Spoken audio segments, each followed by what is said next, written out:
ki mooy Théodore Semedo bi ngeen di dégg. Théodore Semedo. Voilà. Semedo. Ah, Monsieur Semedo, mais...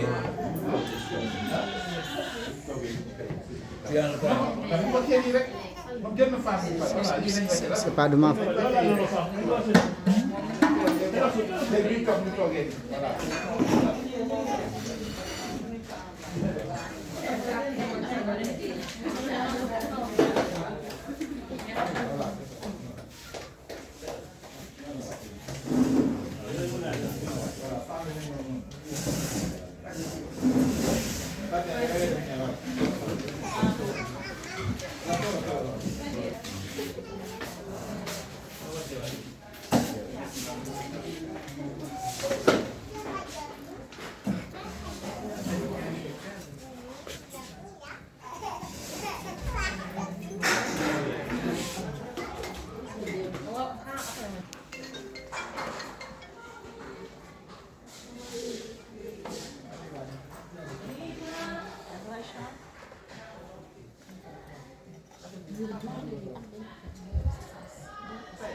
Oto si jàpp na ne de ku ci xeesul da ngaa ñu tey ñëpp macha allah.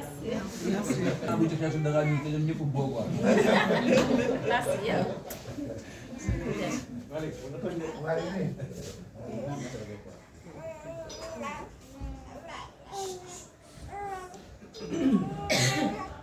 Tur bi soxna si. Fatou Dieng laa tudd. Fatou Dieng lan nga.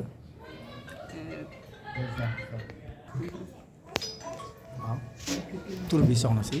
Fatou Dieng. waaw. Présidente des femmes battantes unité 26. voilà tur bi soxna si. Fatou Dieng laa tudd. Présidente des femmes battantes unité 26. lu waral tey seen ndaje bi. waaw ndaje bi tey dañ doon féete suñu 8 mars ndax ku nekk xam ne ne jigéen ñi ñoom lañ jaglelee 8 mars ñu nekk biir parcelle nag sant ni ñun dañu ñoo boddi ñu ne comme dañ ñoo boddi ñun duñu boddi suñu bopp parce que femmes yu gëm suñu bopp lañ moo waral tey ñu woote 8 mars unité 26 ànd ko ak jigéenu femme battante yépp nag femmes yi nga xamante ne ay jàmbaari ndeer lañ femmes yi nga xamante ne ñoo yore seen kër ñooy dooleel seen jëkkër ñooy dooleel seeni doom femmes yoo xamante ne ku ci nekk soo xëyee rek yaa ngi bay sa waar ñee ngi jaay ndékki ñee ngi jaay lujum ñee ngi ci wesel yi njaay moo xamante ne rek boo ci foraatoo am loo yóbbu sa kër ñun femmes yi ñu ngi ci ñu dem ba natt suñu bopp nag ne comme dañ ñoo boddi ñun nañ taxawal suñu bopp ku ñu ci fekk si ñu dem ku ñu ci fekk siwul ñu dem. fan lañ leen boddi ci APR wala lan. waaw mun naa ne ci APR lañ ndax ñun man ñëpp xam nañu ci parti bi ndax mun naa ne Macky Sall ñoo ko faloon fii. lu doxul APR fii ba tax ngeen di wax ne parti bi doxul. waaw ñun dañoo sentirul suñu bopp ci parti bi ndax duñu def dara boole ñu ci te mënoo fee lim juróomi responsable te tuddoo Fatou Dieng kon xam nañ ne Fatou Dieng mi ngi fi ak femme battante te lépp lu ñu daan woote APR rek xam nañu ne ñi may dégg ñun gënuñu ci yées bu ñu ci ëppalewul kenn duñu ci manqué ñu dem di yaakaar mer toog bi ñu meree toog ñu dem ba premier ministre ñëw Parcelles Amadou Ba kon yaakaar noonu nañ ne suñu naqar dinañu dëddu mais tey la ñu gën a am naqar ndax ñun mënuñu ne sax premier ministre mi ngi yeewoo Parcelles. déet waay. waaw gisuñu ci suñu bopp sentiruñu suñu bopp. kon Amadou Ba yéen amul leen njëriñ fu mu toll nii yéen waa Parcelles. waaw ñun de amaluñu njëriñ ñun femme battante. nga ne kan moo leen amul njëriñ. ma ne ñun ministre premier ministre bi ñu am. doon ko bëgg a tiitaroo Amadou Ba. waaw ñun amaluñu njëriñ.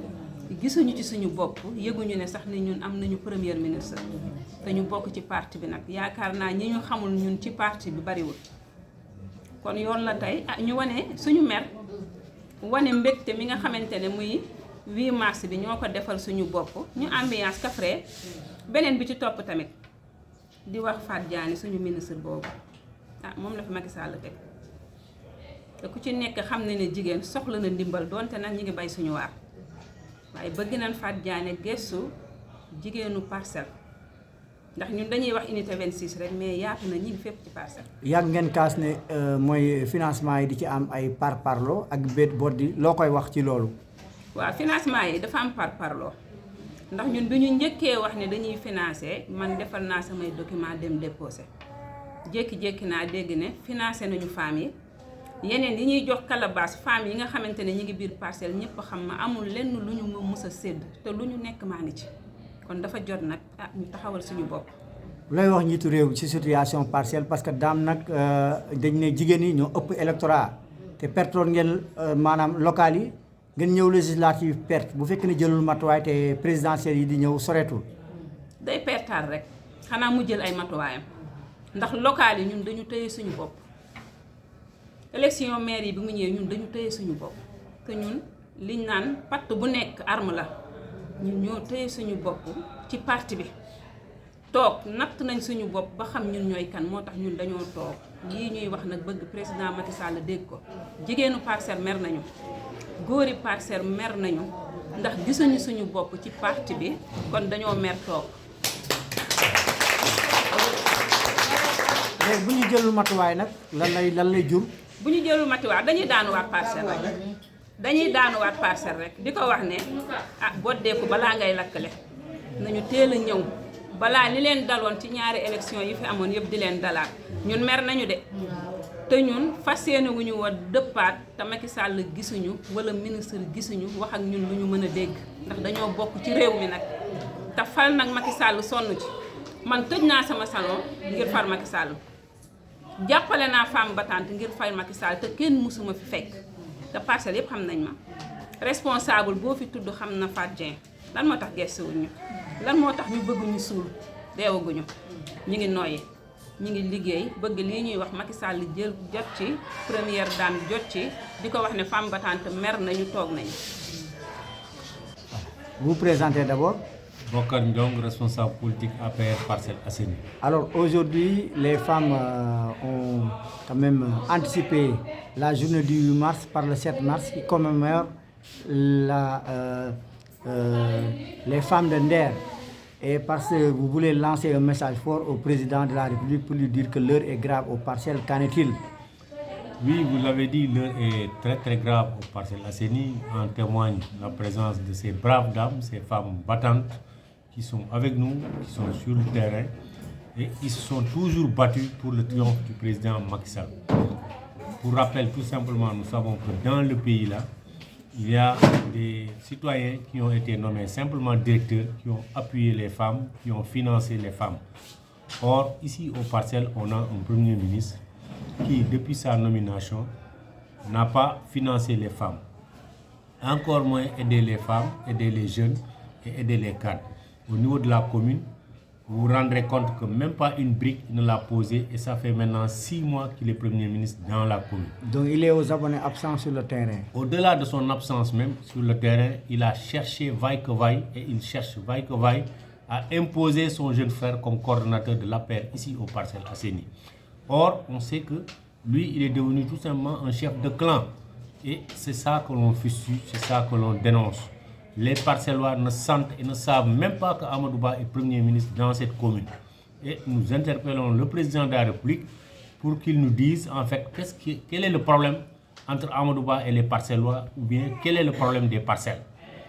Alors, aujourd'hui, vous tirez la sonnette d'alarme parce qu'après avoir perdu les locales et les législatives, vous dites qu'aujourd'hui, que si l'on y prend garde, ça risque d'être la catastrophe pour la présidentielle. Oui, ça va être la catastrophe parce que il faut rappeler qu'aux élections législatives locales d'abord, on avait eu 10 000 voix de différence entre l'opposition et la majorité présidentielle. Et maintenant, aux élections législatives, on a eu 20 000 voix de différence entre l'opposition et la majorité présidentielle. Et donc, au terme de ces 2 défaites d'affilée, nous risquons d'aller tout droit vers une 3e défaite. Il ne faut pas se bercer d'illusions. Amadou Ba n'a pas travaillé ici au Parcelles Assainies, ce qui pourrait engranger une victoire. Tout au plus, il est devenu un chef de clan, ne s'occupant que de son frère et de sa famille ici au niveau des parcelles. Et ça, nous le fustigeons. Et nous invitons le président de la République à lui demander de changer de fusil d'épaule. Alors, nonobstant de cela, vous demandez au ministre, Madame le ministre de la Femme, de ne pas politiser les financements, de mettre toutes les femmes sur le même pied.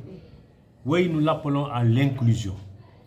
Parce qu'ici au Parcelles Assainies aussi, il y a les braves dames, les femmes battantes qui sont là et qui sont connues de tous et que malheureusement, elles n'ont jamais eu de financement au niveau de la commune. Et elles sont bien représentatives, elles nous soutiennent, elles sont dans l'action politique et soutiennent le président Macky Sall. Mais malheureusement, elles n'ont jamais bénéficié de financement ni de soutien, encore moins. Donc nous lançons un appel à travers nos braves dames, nos femmes battantes qui sont là, au ministre Fat Diané, ministre de la Femme, de jeter un regard pour leur financement. Sans quoi? Vous savez, elles l'ont déjà dit et nous sommes en phase avec elles. Si par exemple on ne s'occupe pas de ces femmes, mais ce sera tout simplement des sanctions. Les gens s'abstiendront de voter et de soutenir cette majorité présidentielle.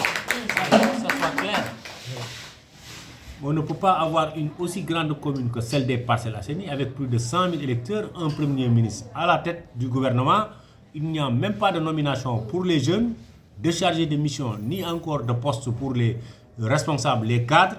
Et encore, il n'y a même pas de réalisation au niveau de la commune. Presque 90% de la voirie routière de la commune est défectueuse. Et jusque-là, il n'a posé aucun acte. Donc Amadou Ba n'a pas d'utilité pour les parcelles actuellement. Mais les Parcellois ne le sentent même pas. Ne sentent pas qui? Ne sentent même pas que c'est Amadou Ba le Premier ministre. Et ne le sentent même pas. D'ailleurs, lui, il a opté de fuir la commune. On ne le voit même pas.